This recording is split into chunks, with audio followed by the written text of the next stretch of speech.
कथा हो सकता है पहली बार सुनेंगे, सुनिएगा। तो ऋतुकाल का समय पूरा हुआ था। पति वन के लिए गया था, उपरिचर वन के लिए गए थे और इनको संतान की आवश्यकता थी, संतान की जरूरत थी। तो राजा वन में, राजा की झपकी लगी तो पितरों ने सौंपना दिया राजा को। पूर्वज बोले, पुत्र, वंश में संतान नहीं है, हमारे भी तर्पण पिंडदान के लिए एक बच्चा हो जाता तो हम बड़े प्रसन्न होते। ये पितर स्वप्न में राजा के में बोले, राजन तुम घर लौटो, ऋतुकाल का समय पूरा हुआ है, तुम्हारी नारी का गर्भ धारण करने का समय है। ऐसा बताते हैं कि विषम संख्या में, सम संख्या में पति पत्नी का जो संबंध है वो पुत्र को जन्म देता है और विषम संख्या में कन्या को जन्म देता है। ऋतुकाल के 5वां दिन, 7वां दिन या 9वां दिन या 11वें दिन ये कन्याओं को जन्म देने वाला होता है।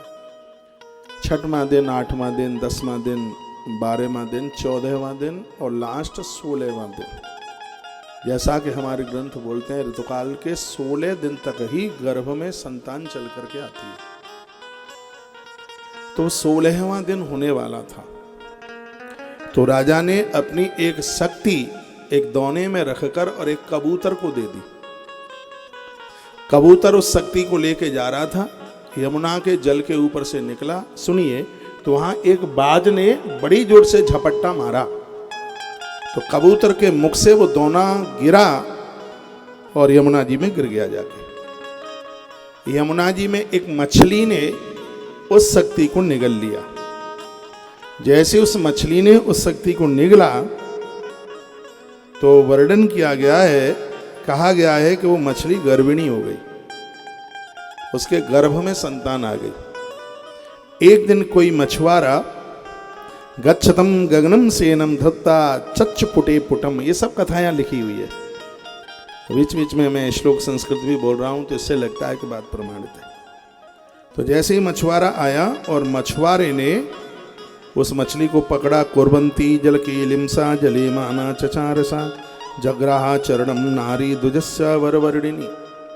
पूछा गया कि मछली कौन थी? कह दिया इसने संत का अपमान किया था।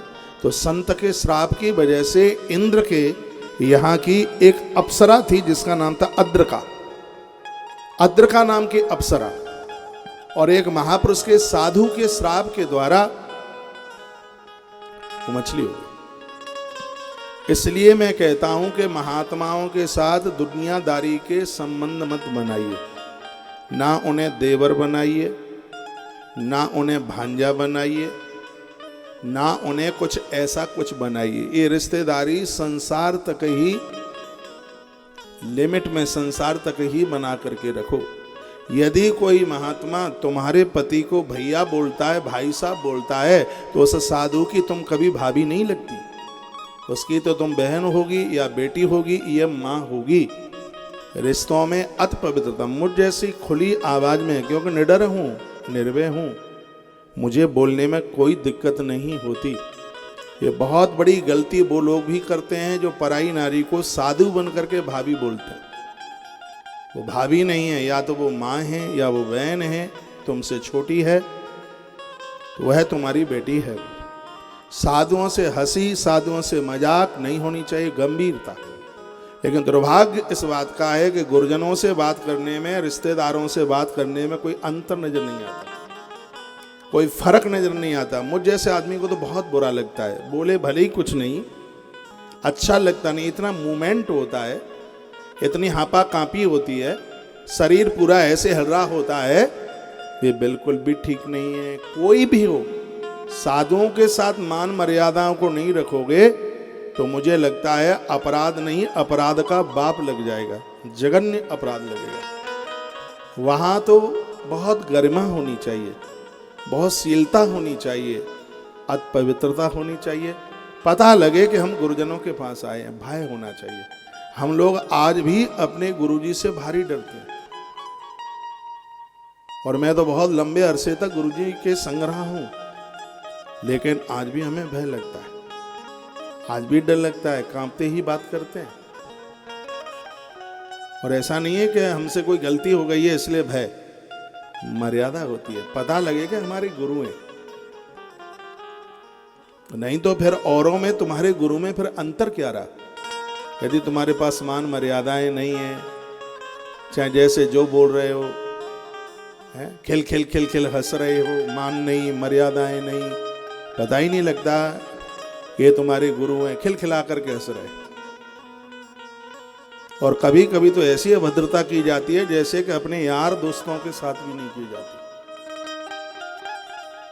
कलयुग अभी इतना निकम्मा नहीं हो गया है, आज कलयुग में भी अच्छे लोग हैं।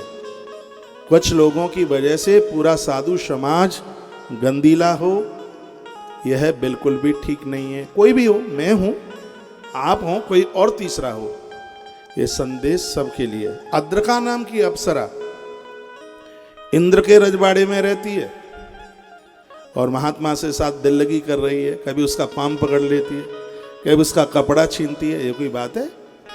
ये कोई मर्यादा है? तो साधु इतना कुपित हो गया और महात्मा ने कहा, सुन,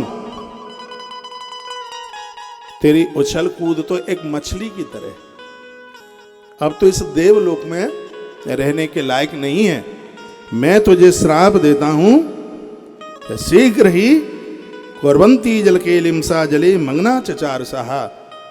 अब तू उछल कूद पानी में ही करते रहना, मैं तुझे श्राप देता हूं कि तू शीघ्र ही मछली बन जाए।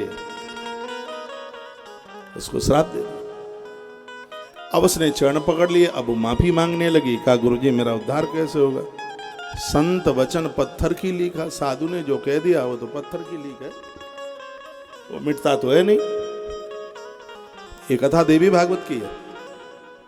गिड़गिड़ाने लगी, रोने लगी, हाथ जोड़ लिए, कहने लगी, गुरुदेव मुझे गलती का एहसास हो रहा है, मैंने तुम्हारे साथ बहुत हंसी मजाक करी है, बहुत बड़ी विडंबना हुई है, मुझे आप क्षमा कर दीजिए, मुझे आप माफ कर दीजिए, मेरा उद्धार कैसे होगा? महात्मा ने कहा, राजा ऊपरचरी की शक्ति को तू ग्रहण करेगी। एक मछुआरा आएगा, उस समय तेरा पेट काटा जाएगा, तेरे पेट से जिंदी संतान बाहर चल करके आएगी और उसी समय तू अप्सरा बन करके इंद्रलोक को चली जाएगी। अब तूने माफी मांगी है तो हम तुझे क्षमा कर देते हैं। तो सूत सोनक्षियों को सावधान करते हैं कि वही अद्रका नाम की जो अप्सरा थी, लेकिन सा सप्ताह विप्रमुखेन बभूव यमुनाचरी सफरी रूप संपन्ना यद्रका च वरात सराहा। वरात अप्सरा, अप्सरा ही थी। तो वहीं पर आया एक मछुआरा, उदरम विददारासु सातस्या मत्स्य जीवन युगम विनिसुतम तस्मात् दुदरानां मानुषाकृति। जैसे ही मछुआरे ने पेट चीरा उसका, तो उसमें से एक युगल संतान, युगल संतान कहते हैं जोड़े के साथ, जिसमें एक बेटी थी और एक बेटा था, यानी 2 बच्चे पैदा हुए मछली के पेट से, जिसमें एक पुत्र था और एक पुत्री थी। मछुआरे का नाम था मत्स्यराज, जो बहुत मछुआरों का मुखिया था। वो 2 बच्चे निकले, गरीब आदमी था, कैसे उसका लालन पालन करे। तो राजा थे वहां के ऊपरचरी, तो दोनों बच्चों को लेकर के वो राजा के पास पहुंचा, उसी राजा के पास जिसकी शक्ति से बच्चे पैदा हुए हैं। मछुआरा उन्हीं के पास पहुंचा, मत्स्य भाई पहुंचा वहां पर, मत्स्यराज वहां पहुंचा। उसने कहा, राजा साहब भगवान की कृपा से आज मुझे 2 संतान मिली है, मैं गरीब हूं, मैं तो इनका लालन पालन नहीं कर सकता, भले ये मछली के पेट से हुए हैं, इनकी आकृति राजकुमार और राजकुमारी जैसी है, एक बार देखो तो सही, यह बड़े विलक्षण हैं ये, और मैं इन दोनों को तुम्हें सौंपने के लिए आया हूं, आप इन दोनों को संभाल लो तो बहुत अच्छा होगा।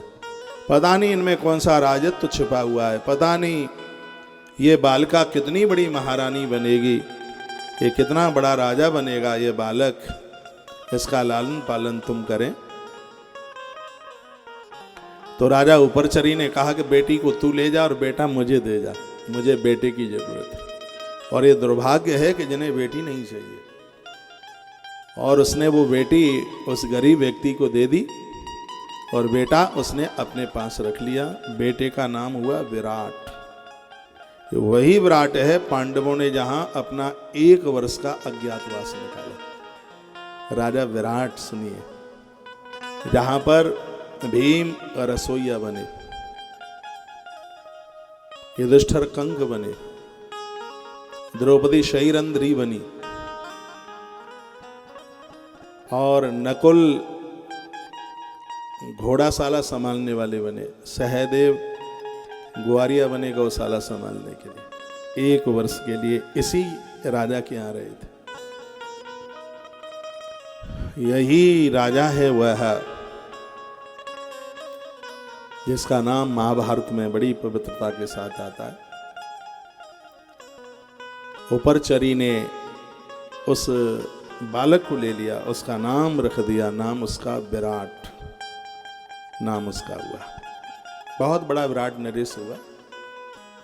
अब वह बेटी को वो लेकर के आ गया मत्स्यराज, बहुत खुश था। गरीब आदमी के अंदर बहुत श्रद्धा होती है।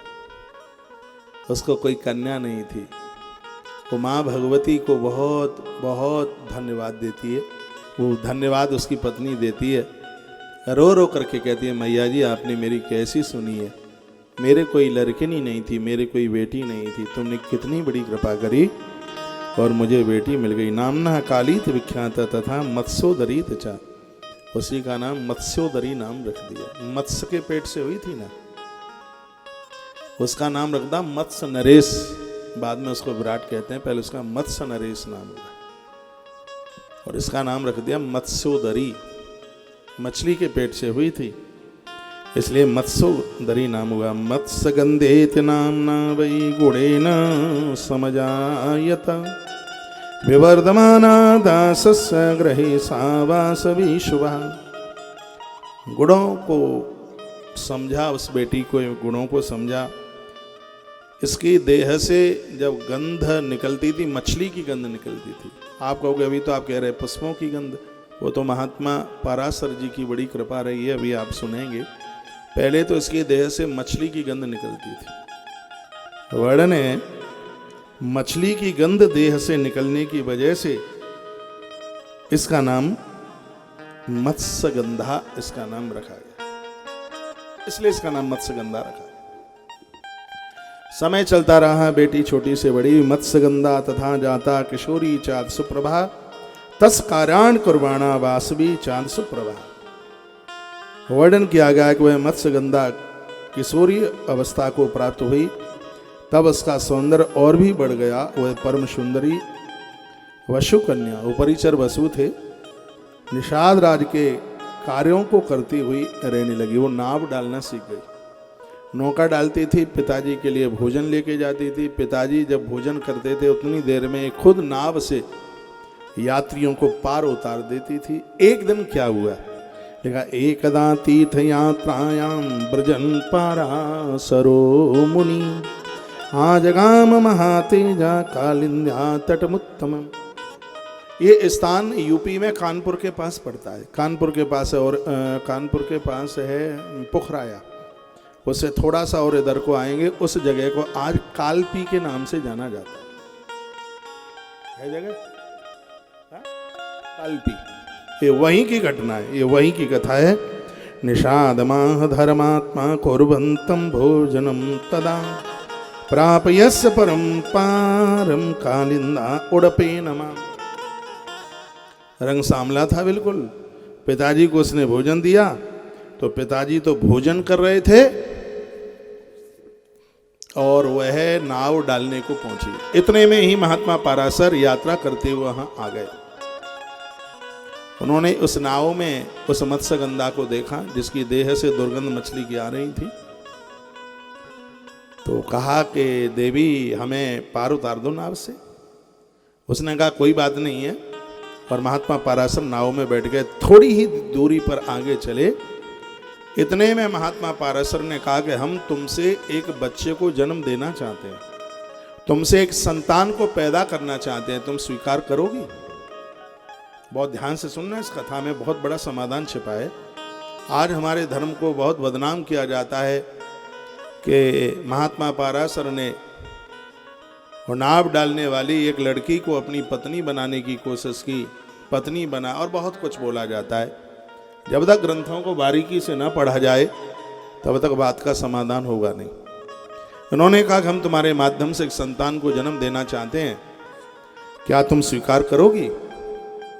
तो वह मत्स्यगंधा क्या बोली? मत्स्यगंधा ने कहा त्वं वै वसिष्ठदायाद कुलशीला समन्विता किम चिकीर्षस धर्मज्ञ मन्मथेन प्रपीडितः। तुम पता है तुम्हें कि तुम कौन से वंश के हो? तुम्हारे पुरखे गुरुदेव वशिष्ठ हुए हैं, परमात्मा राम जिनके शिष्य हुए। वशिष्ठ के पुत्र हुए थे शक्ति, और शक्ति के पुत्र हुए हैं आप। थोड़ी तो लाज करो। और तुम हमसे ऐसे शब्द बोल रहे हो, क्या कहा? दुर्लभम मानुषम जन्म भुवि ब्राह्मण सत्तम तत्रापि दुर्लभम मन्ये ब्राह्मणत्वं विशेषतः।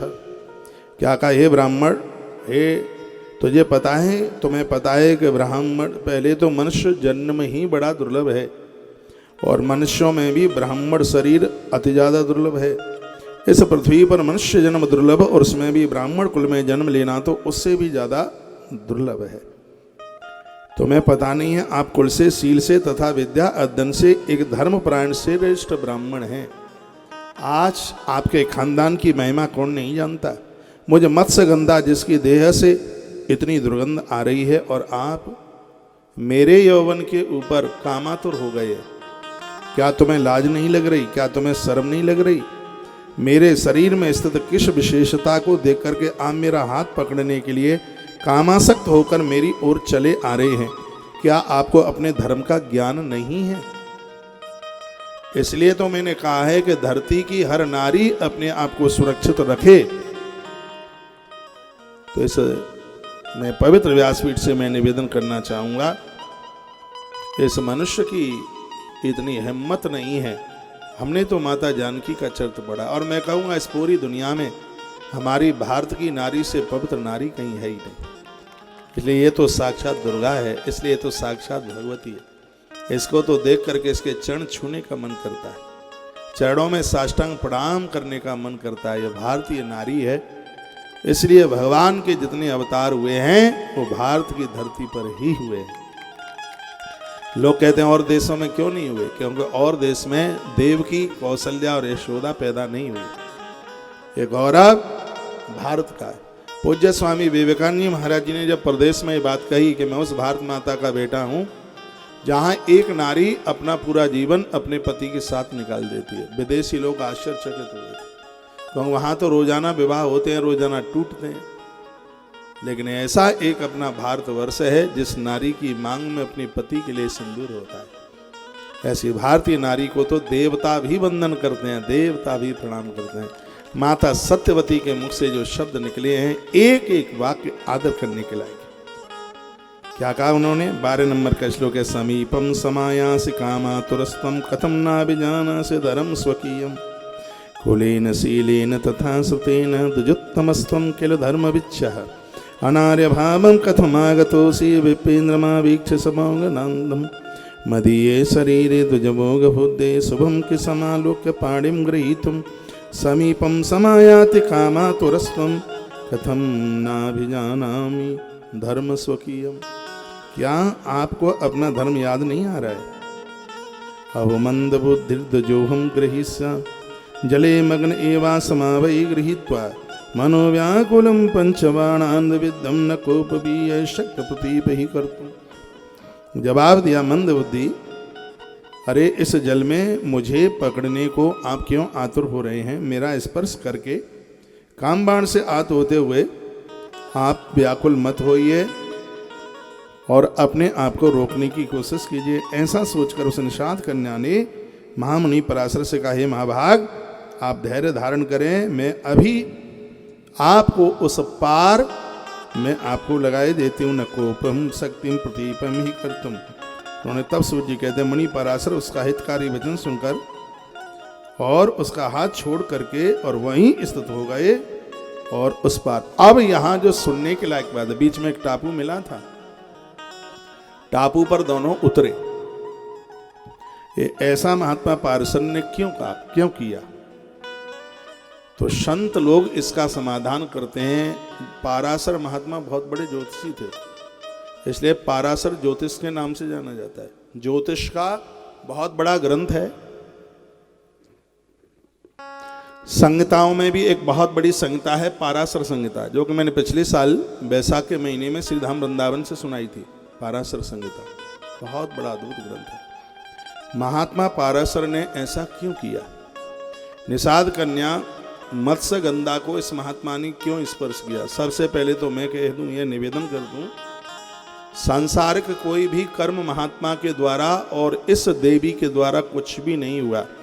महात्मा की आंख में से परम ज्योत निकली और इस देवी ने उसको स्वीकार किया और तत्काल उसकी गोद में एक सुंदर सा बालक खेलने लगा और उसे ही हम भगवान वेदव्यास के नाम से जानते हैं। यदि इस महात्मा के द्वारा कोई त्रुटि और गलती होती तो भगवान प्रकट बिल्कुल भी नहीं होते। ऐसा क्यों हुआ? ऐसा इसलिए हुआ, ज्योतिष के अनुसार अंबर आकाश में एक ऐसा योग आया था, यदि इस योग में कोई संतान जन्म ले तो वो संतान वेदों का विस्तार करने वाली होगी। अब कोई नारी गर्भ धारण करे तो उसे तो 9 से 10 महीना लगेगा, तब तक यह योग निकल जाता। महात्मा पाराशर ने कहा कि लोग मुझे भले ही बदनाम करें, लेकिन मैं सनातन धर्म की संस्कृति को मिटने नहीं दूंगा। और उनकी आंख में से दिव्य ज्योत निकली और वह ज्योत मत्स्य गंगा को स्पर्श की। जिस प्रकार से माता कुंती ने अपने कान से कर्ण को जन्म दिया, उसमें ऐसा नहीं है कि सूर्य भगवान ने कोई उसको पत्नी जैसा कोई संबंध बनाया हो, नहीं, उस तेज के प्रभाव से ही कर्ण पैदा हुए थे। इसलिए पंचकन्याओं में माता कुंती का नाम आता है। उसी प्रकार से महात्मा पराशर के अमोघ तेज के द्वारा आज टापू के ऊपर बच्चा खेलने लगा। देखते ही देखते वो बहुत बड़ा हो गया। टापू के ऊपर बालक प्रकट हुआ, पैदा हुआ, इसलिए उनका नाम है द्विपायन। रंग सांवला था इसलिए नाम हुआ कृष्ण द्विपायन। वेदों का विस्तार किया। व्यास का अर्थ होता है विस्तार, और वेद जिसने वेदों का विस्तार किया इसलिए उनका नाम हुआ वेदव्यास। महात्मा पराशर वहां से चले गए आगे के लिए, और भगवान व्यास ने अपनी मां को क्या कहा? भगवान व्यास अपनी मां को कहते हैं, हे मेरी माते, मैं यहां से बद्रीनाथ क्षेत्र सीधे जा रहा हूं, मुझे तप करना है। मैं एक विशेष कार्य के लिए इस धरती पर आया हूं, और वो कार्य बिना तपस्या के नहीं होगा। तप के बिना कोई काम नहीं होता। आज ब्रह्मा सृष्टि का सृजन तप के द्वारा, विष्णु पालन तप के द्वारा, और महादेव इस जगत का उद्धार तप के द्वारा कर रहे हैं। मैं आप सबको कहना चाहूँगा, महीने में 15 दिन में 8 दिन में एक व्रत करो। व्रत करने से पाप ऐसे जलते हैं जैसे माचिस की तीली से एक बहुत बड़ा जंगल जल करके राख हो जाता है। तो व्रत की कोई भूखों मर नहीं जाते। हम लोगों ने क्या लिया है सुबह से, लेकिन अभी चलते चलते यहाँ आ रहे थे, भागे भागे केला खाया। पेट में चूहा हड़ताल कर रहे थे बहुत ज्यादा, और भाग रहे थे और केला मुंह में लगा रहे थे। चलते ही चलते थोड़ा दूध टटोल करके देखा, ठंडा बहुत ज्यादा था। वह है सुबह इतनी जल्दी में थे, भाग गए वो आकर के, और ऐसा नहीं लग रहा कि झमा खा करके गिर रहे हो हैं पूरी यात्रा करने के बाद। और मुझे नहीं लगता कि रोज कथा कहते हैं उससे शायद नंबर आप कम देंगे आज, मुझे तो नहीं लगता। कुछ ऐसा लग रहा हो कि आज ही मर गए, कमर में दर्द हो रहा है, पुड़िया दुख रही है, अब कैसे बैठे। तो मुझे तो ऐसा कुछ ऐसा लग नहीं रहा है। हुआ तो सब मैया जी की कृपा से ही है, लेकिन थकान 1% भी नहीं है। थकान होती तो सो जाते, कथा में कहीं क्यों आते। तो ऐसा नहीं है कि भूखे रहने से डोड़ा आएगा, मृगी आएगी, चक्कर खा करके गिरेंगे। ज़्यादा खा लोगे तो ज़्यादा प्राइवेट मैदान चले जाओगे, ज़्यादा खा लोगे तो और क्या करोगे। इसलिए बस खाने के ही लिए जीवन जीना ये तो बिल्कुल ठीक नहीं है। इंद्रियों को अपने वश में कीजिए और वो तब होगा जब आप सात्विक अन्न खाएंगे। मिर्चियाँ, मसाले, ये सब इंद्रियों को भड़काऊ वाले हैं। ये ऐसी चीज़ों को लेने की ज़रूरत है जिसमें आपके जीवन का रिमोट पावर आपके हाथ में हो। सात्विक लीजिए, शाकाहारी लीजिए, फिर आप इंद्रियों के बस में नहीं, इंद्रियां आपके बस में होंगी, तप की बड़ी महिमा। आइए रामायण की चौपाई देखिए। तप बल शंभु करई संहार, तप बल शंभु करई संहार, तप बल शीस सोये मई भरा, तप बल शंभु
बल शंभु करई संहार, तप बल शीस सही मई भरा, तप बल शंभु करई संहार, तप बल शीस सही मई भरा। श्री बल से सहे मई भारा, श्री राम जय राम जय जय राम, श्री राम जय जय राम। तो भगवान व्यास ने अपनी माँ के चरणों में प्रणाम किया और कहा, माँ तप के बिना तो कुछ होता नहीं है। जन्म लेते ही इस बच्चे ने अपनी मां से बात करी, इसलिए महात्मा पराशर और माता मत्स्यगंधा के प्रति कोई ऐसी खोटी सोच मत रखना। महात्मा पराशर ने कहा कि तेरे अंदर से मत्स्य की दुर्गंध आती है, तो आज से तेरी देह के अंदर से पुष्पों की सुगंधी आएगी। जहां तू चलेगी 4 कोस तक वहां से खुशबू बहेगी, इसलिए लोग तुझे योजन गंधा के नाम से जानेंगे। तेरा सत्य हमेशा शाश्वत रहेगा, इसलिए तू मत्स्यवती से बदल कर आज से तुझे सत्यवती के नाम से जाना जाएगा। वृद्ध होने पर भी तो युवा रहेगी, ऐसा वरदान महात्मा पराशर ने दिया था। ऐसी माँ का मैं नाम ले रहा हूं जिसने भगवान वेद व्यास को प्रकट किया। आज व्यास चरणों में गिर पड़े, कहा, माँ मैं केदार खंड के लिए प्रस्थान कर रहा हूं और यह मेरा वायदा है कि जब भी तू मुझे याद करेगी तब मैं तेरे पास में जरूर पहुंचूंगा। और धरती पर वही पुत्र धन्य है जो अपने माता पिता का आज्ञाकारी है। मैं माँ यमुना के किनारे में तुझे वचन देता हूं, तू मुझे याद करेगी और मैं तेरे पास दौड़ता हुआ आ जाऊंगा, बस तेरी सूचना मेरे पास में है। और यह कह करके बद्रीनाथ के लिए चले गए भगवान व्यास। ये वही स्थान है, बद्रीनाथ मंदिर से आगे गणेश गुफा, व्यास गुफा आप देखेंगे, यहीं पर तो सभी पुराण लिखे गए थे।